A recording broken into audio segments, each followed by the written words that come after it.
Hi. At the moment, we're talking about returning to work.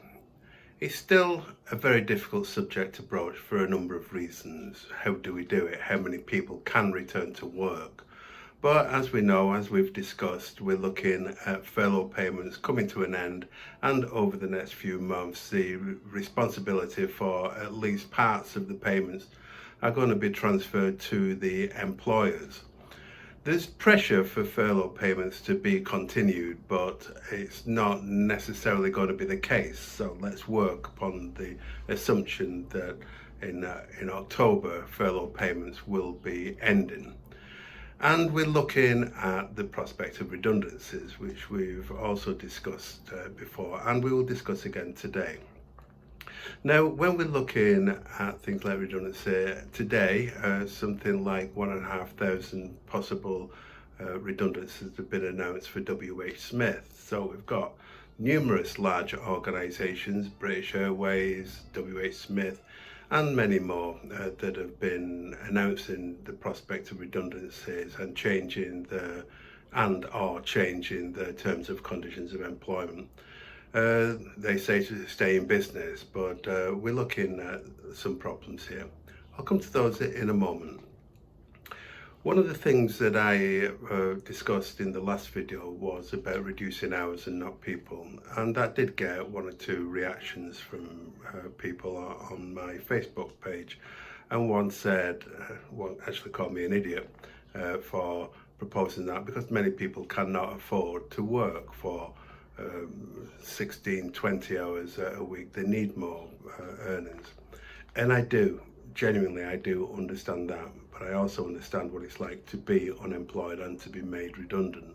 And there are clear psychological impacts that impact more upon people that are made redundant and lose their earning ability entirely, as opposed to partially.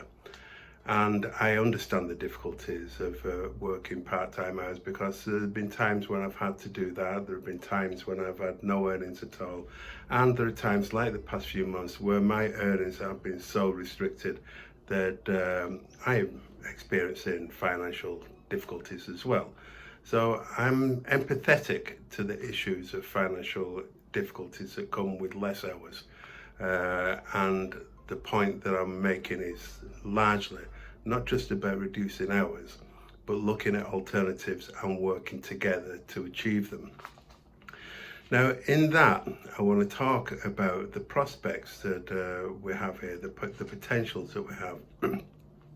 We have the prospect of divergence, in that the employers go one road and the employees, the workforce, go another. And we can see in that the potential for major conflict when two major economic groups, which is what we're talking about, are facing a challenge, and one decides to go to the left and the other decides to go to the right. Then they're not going to find anywhere to meet. They're not going to find any areas on which they can arrange better ways of returning to work and protecting our industries, businesses for the future. So we're faced with that prospect of divergence, and unfortunately some employers appear to be taking that road and going into a conflict situation with their employees. Now, for smaller businesses and organisations, as these videos are directed to, can you afford that? What is the alternative? Well, the alternative is convergence, where we look for the areas in which we have the mutual interests, the mutual responsibilities, the mutual ability to come to solutions that will impact positively for us all. How to keep a business afloat and keep its employees in work as best as possible, and what to do with those people. So how we can develop those people, how we can take an advantage from a situation, even though the situation is dire.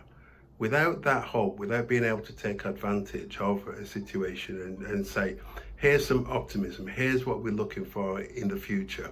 How can we work together to do that? And the first step is, how do we save our business? The second step, how do we improve upon that? The third, how do we make sure that we are sustainable, that we are viable, that we are strong enough to meet all the challenges of the future? And remember, and I remind people who watch these videos, every time I'm reminding people these days that in January of 2021, we leave the EU completely. So let's not take our eyes off that ball, because things are going to change again. We're in a state of flux at the moment, and it's not a positive flux, and I understand that. But how do we make it that we are able to face that next challenge unless we face this one together? If we carry on down the road of divergence and don't go down the road of convergence, then we are going to find ourselves in a much more difficult situation come January 2021 and the following years. So how are we going to work together? Now, one of the first things that we can do is when we start looking at returning to work, we can start looking at health and safety together. We can start doing health and safety audits around our workspaces, making sure that things like our working patterns are safer than they were before. If we work from desks or any workstation, that previously we may have cleaned those workstations at the end of a shift. We may have done that personally, or we may have had a team of cleaners come in to do that.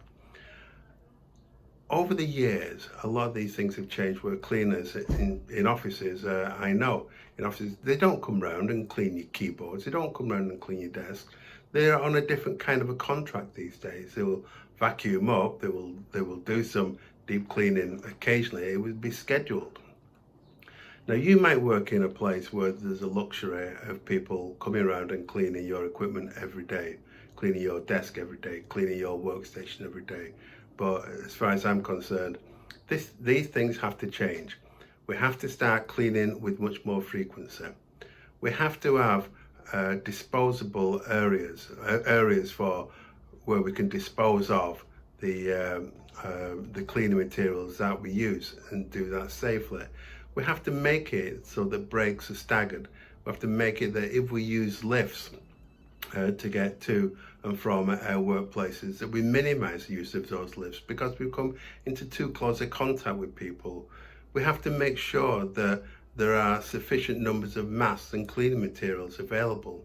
We have to be conscious of the potential of air conditioning systems that have not been used for a while being safe, because they have the potential to spread Legionnaire's disease. We are vulnerable to many things these days. When we work in teams, we have to make sure that we produce bubbles of teams. So perhaps you're in the construction business and you have teams working here, there and everywhere. If you keep those into more closely knit teams, then that's going to be better for you, better for the safety, so that the same people are working with the same people as often as possible and that you're not interchanging those.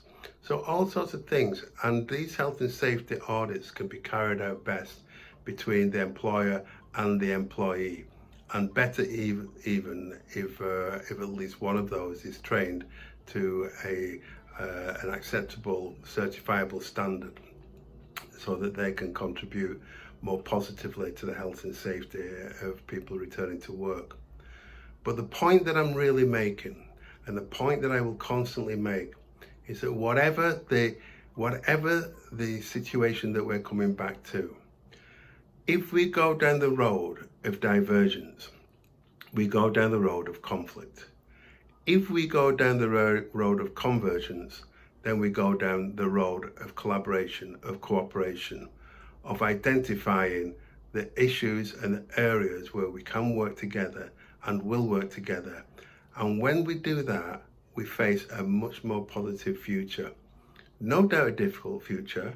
No doubt if we're looking at reducing hours, then that's going to be a problem for many people. But it's better than being made unemployed. I can tell you that firsthand. It is better than redundancy. So please, let's talk with each other. Let's keep that dialogue going. Let's start that dialogue and keep it going, because together we are stronger. than if we go down the road of divergence. We don't have to hit a fork in the road. We can still go forward together.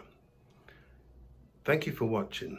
Now, I would like to ask yet again, should you be watching these videos on YouTube, then please press subscribe, and then these will come straight to your inbox and you will be able to see them. If you watch these on Facebook, then please press like and share, and I would be really grateful if we can get this message out. Now remember, these messages are for the smaller employer and those that are employed in those industries. And so if you can share them amongst friends, and we can start talking about how we get back to work and make that smaller business sector safer than it would be if we followed the routes of the larger organizations that are employing fairly aggressive authoritarian industrial relations at the moment. Cheers. Bye-bye.